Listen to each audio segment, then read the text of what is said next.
নিয়ন্ত্রক সংস্থা যদি স্ট্রিক্টলি সবকিছু মনিটর করতে পারে এবং যদি কাউকেও ছাড় না দেয়, বাজার খুব অল্প সময় উঠে যাবে, হয়তো 2-3 মাস মানুষ সাফার করবে।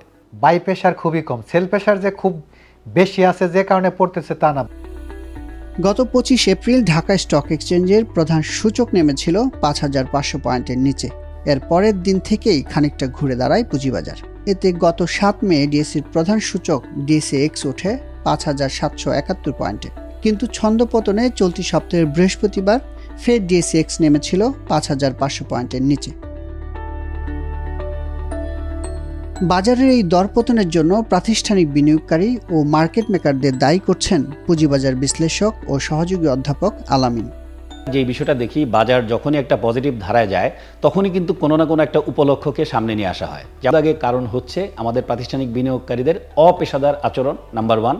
নাম্বার 2 হচ্ছে তাদের অযৌক্তিক কিছু দাবি, যেটা শুধুমাত্র তাদের বেনিফিটকে ম্যাক্সিমাইজ করবে, এবং সাধারণ মানুষের যে বাই পাওয়ার আছে বিভিন্ন ধরনের ট্রেন্ডিং স্টকে ঢুকে তাদের হাতে লিকুইডিটির কোনো সক্ষমতা নাই। এই 3টা বিষয়ের কারণে আর তারা বিভিন্ন এক্সকিউজ যেগুলো দেখাচ্ছে, ধরেন রিজার্ভের কথা বলছে, অর্থনীতির অবস্থা খারাপের কথা বলছে, এবং বলছে ব্যাংক সুদের হার বেড়ে গেছে, এগুলো অর্থনীতিতে লম্বা সময় ধরে আছে, হঠাৎ করে এই সপ্তাহে এটার ইম্প্যাক্ট পড়ার কোনো কারণ নাই। তার মানে এইগুলোকে তারা শিল্ড হিসাবে ইউজ করতেছে, এগুলোকে তারা দেখাচ্ছে।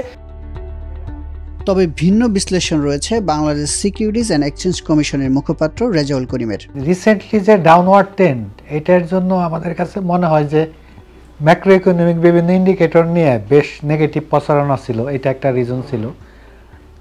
আরেকটা রিজন যদি দেখি যে বাজারে বর্তমানে মানে বাই প্রেশার খুবই কম, সেল প্রেশার যে খুব বেশি আছে যে কারণে পড়তেছে তা না, বাই প্রেশার খুবই কম। এখানে মানে কিছুটা প্যানিক সেল আছে, ফোর্স সেল নাই, এটা একটা। আর থার্ড যেটা, যে এখানে যে আমাদের প্রতিবার বাজেট ডিক্লারেশনের আগে বেশ কিছু স্পেকুলেশন থাকে, যে সেটা নেগেটিভ স্পেকুলেশন হতে পারে, পজিটিভ হইতে পারে।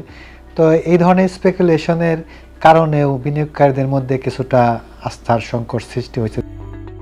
চলতি সপ্তাহে ঢাকা স্টক এক্সচেঞ্জ ডিএসইতে লেনদেন হয়েছে 5 কার্যদিবস। প্রথম দিন রবিবার ডিএসইএক্স 35 পয়েন্ট বাড়লেও বাকি 4 দিনই কমেছে। এর মধ্যে সোমবার 81 পয়েন্ট ও বুধবার 58 পয়েন্ট হারায় ডিএসইর প্রধান সূচক। ফলে সপ্তাহ ব্যবধানে ডিএসইএক্স কমে 144 পয়েন্ট। সূচকের নেতিবাচক প্রবণতার প্রভাব পড়েছে লেনদেনের পরিমাণে। চলতি সপ্তাহের রবি ও সোমবার ডিএসইতে লেনদেন হয় 900 কোটি টাকার উপরে, আর মঙ্গল ও বৃহস্পতিবার লেনদেন হয় 600 কোটি টাকার ঘরে। বুধবার লেনদেন নেমেছিল 526 কোটি টাকায়। এতে চলতি সপ্তাহে ডিএসইর দৈনিক গড় লেনদেন দাঁড়িয়েছে 764 কোটি টাকা। বিশ্লেষকদের মতে মার্কেট মেকারদের চাহিদা অনুযায়ী নীতিমালা পরিবর্তন না করে আইন প্রয়োগ আরও কঠোর হওয়া উচিত নিয়ন্ত্রক সংস্থার। যদি নিয়ন্ত্রক সংস্থার কঠোর হয় তাহলে আগামী সপ্তাহ থেকে বাজার ঘুরে যেতে বাধ্য।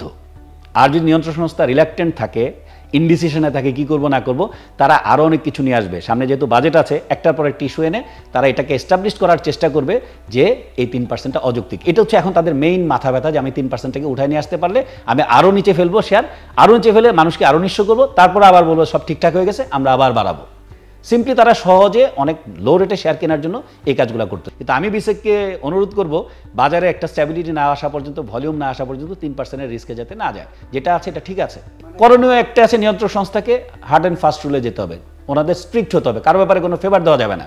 তারা যদি বলে যে আমরা ভলিউম করবো না, ভলিউম করার দরকার নেই।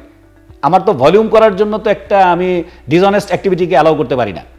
এখন সে ভলিউম করতে যেয়ে সে বেনিফিট পাবে, তাকে কিছু বলা যাবে না, সে যা ইচ্ছা তাই করবে, দিন শেষে তো হাত পুড়বে সাধারণ বিনিয়োগকারী। তাই ফুললি যদি কন্ট্রোল ওয়েতে এদেরকে ধরা হয়, ফ্যাসিলিটিগুলো সব বন্ধ করে দেওয়া যায়, তাহলে দেখবেন বাজার ঠিক হয়ে যাবে। না হয় আপনি যখন একটা স্টক দিয়ে যখন আপনি প্লে করে 1 বছর রিটার্ন পেয়ে যান, তাহলে তো আপনার আর দরকার নাই সারা বছর বাজারকে স্টেবল করা, তখন আপনি তো ইন্ডিভিজুয়াল আইটেমই যাবেন। আর নিয়ন্ত্রক সংস্থার মুখপাত্র বলছেন বাজার নিজ শক্তিতেই ঘুরে দাঁড়াবে, কারণ বাজারে তারল্য প্রবাহ বাড়াতে উদ্যোগ নেওয়া হয়েছে। দ্রুত এই বাজার উত্তরণ ঘটবে এবং বাজার তার নিজস্ব মানে শক্তির বলেই বাজার ঘুরে দাঁড়াবে বলে আমাদের প্রত্যাশা। তো সেখানে একটা প্রশ্ন আসতে পারে কেন ঘুরে দাঁড়াবে, সেখানে আমাদের বেশ কিছু মানে অবজারভেশন আছে। দেখা গেল যে মানে সবচেয়ে লিডিং মানে সরকারি ইনভেস্টমেন্ট ব্যাংক বলেন, মানে আপনার ফাইন্যান্সিয়াল ইনস্টিটিউশন বলেন, যারা পুঁজিবাজারে দীর্ঘদিন পুঁজিবাজারে ইনভেস্টমেন্ট করে আসছে, পুঁজিবাজারে সাপোর্টিং রোল প্লে করতেছে। আইসিবি তাদের আর্থিক সক্ষমতা বৃদ্ধির জন্য তারা একটা স্ট্র্যাটেজিক প্ল্যান নিতেছে, সেখানে হয়তোবা তারা স্বল্পমেয়াদে মানে স্বল্প কষ্টে একটা বড় ফান্ড পাওয়ার তারা এক্সপেক্ট করতেছে। তো আমরা আশাবাদী যে আইসিবির যে আর্থিক সক্ষমতা যদি বৃদ্ধি হয়, তারা আরও পজিটিভ রোল আগামীতে বাজারে প্লে করবে। আর বর্তমানে যেটা ফরেন মানে পোর্টফোলিও ইনভেস্টর যারা আছে, তাদের দিক থেকে সেল প্রেশার একদম সর্বনিম্ন পর্যায়ে আছে। এখান থেকে আর মানে বাজার আপ হলেও আর সেল প্রেশার আসার সুযোগ খুবই কম। এদিকে দাম কমার 3% সার্কিট ব্রেকার আপাতত বহাল থাকছে বলেও জানান বিএসইসির মুখপাত্র। কমিশন থেকে এটা দেওয়ার সময় বলা হয়েছে যে এটা টেম্পোরারি বেসিসে এটা দেওয়া হইলো। তো আমরা মনে করি বাজার খুব দ্রুতই নর্মাল বিহেভ করবে এবং তখন এটা তুলে নেওয়া হবে। আপাতত এটার ব্যাপারে কমিশনের তোলার ব্যাপারে কোনো সিদ্ধান্ত গৃহীত হয়নি।